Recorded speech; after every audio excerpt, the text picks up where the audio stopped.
Let's go over the basics of how to write an essay introduction. Well, as the word introduction implies, an introduction is there to introduce. Imagine you're explaining your answer to someone who isn't really an expert in your topic.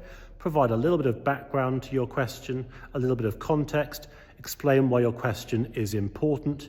You don't have to spend more than, say, 2 or 3 or 4 sentences on that, but just enough to get them comfortable with the topic and what the question's all about. The next thing to do is to explain how you're going to go through your answer. Now, there are 2 schools of thought here. Some people say, state your answer in the introduction, so say exactly what it is you're going to set out to prove, and then in your main paragraphs, go ahead and prove it.